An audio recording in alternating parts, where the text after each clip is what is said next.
Dallas officials admit they were at fault in the shooting death of an Oak Cliff store owner. President Bush says it again, there will be no concessions to Iraq. And a look at the business of streamlining the Dallas Independent School District. Stay with us. News 8 at 5 is coming next, and we hope you can join us. Walter Winchell, first of the great gossips on entertainment tonight. Oprah Winfrey for Save the Children. When you were a child, did your mom ever scold you for not eating all the food on your plate because there were starving children in foreign countries? Well, now we realize, surely, that just cleaning your plate won't help hungry children. Save the Children realized that, too, nearly 60 years ago when they started the first school lunch program right here in the United States. And since then, they've been helping to feed boys and girls around the world. They help a child's whole community produce enough food, secure clean water, improve health care, and build schools. But doing all that isn't simple. It isn't easy. It takes organization, it takes experience, it takes hard work, and it takes money. And that's why Save the Children needs support from you and me. If you'll become a sponsor, your contributions combined with others can reach those hungry children.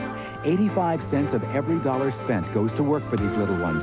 Call now for free sponsorship information and find out why nobody helps children like Save the Children. Call 1-800-228-9988.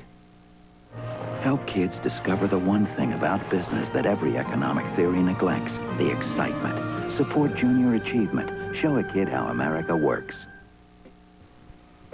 Working in the spirit of Texas, WFAA TV presents Chip Moody, Lisa McCree, Troy Duncan, and Dale Hansen.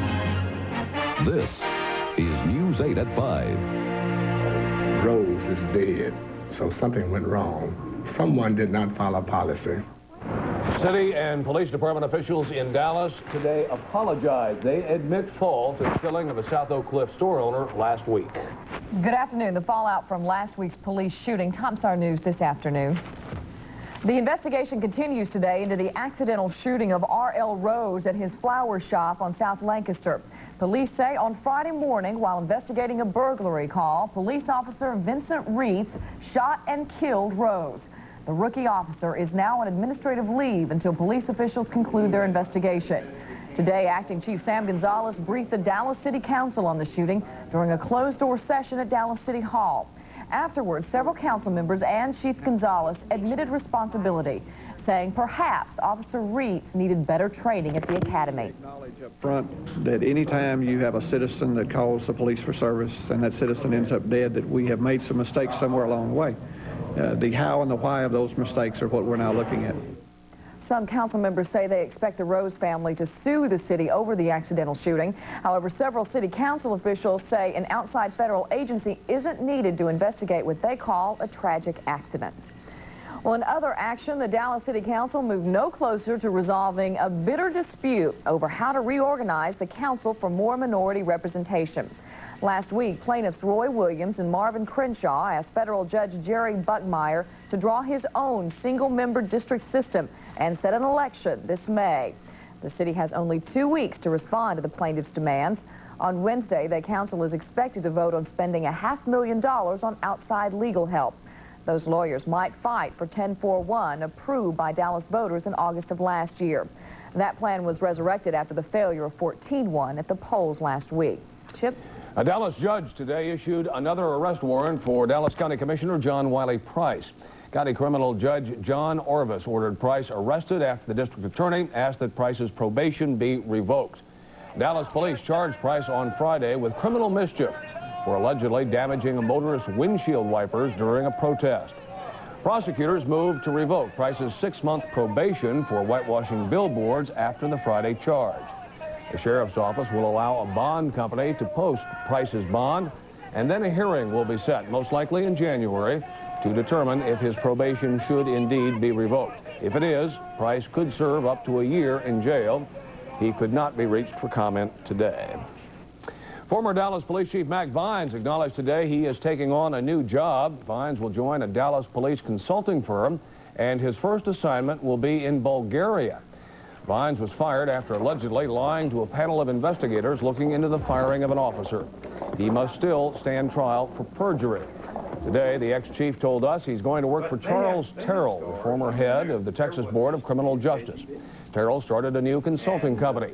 He and Vines just returned from Bulgaria, where they finalized a deal to change that nation's police force from military to civilian. Vines says he wants a trial as soon as possible so he can get on with his life.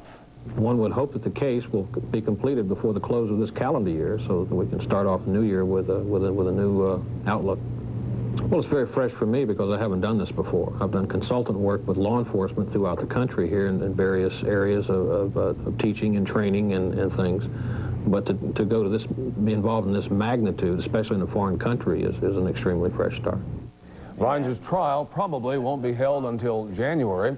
Vines says he wants to be working in Europe soon after the first of the year. In the Soviet Union today, a no-confidence vote against Gorbachev's presidency failed by a wide margin. Before the Soviet Congress, Gorbachev admitted his government has made, quote, major errors and hasty decisions. But he strongly defended the reforms stemming from perestroika, and he called for a nationwide referendum to let each citizen have a voice on the fate of their country. President Bush is vowing Iraq will not get 1 inch of Kuwaiti territory, and he repeated demands that Iraqi troops pull out by January 15th. However, he says he will still hold peace talks with Iraq if the two countries can come up with mutually acceptable dates. ABC's Vic Ratner reports. With ambassadors from 28 countries in the anti-Iraq coalition standing around him, President Bush sent a message from the White House Rose Garden.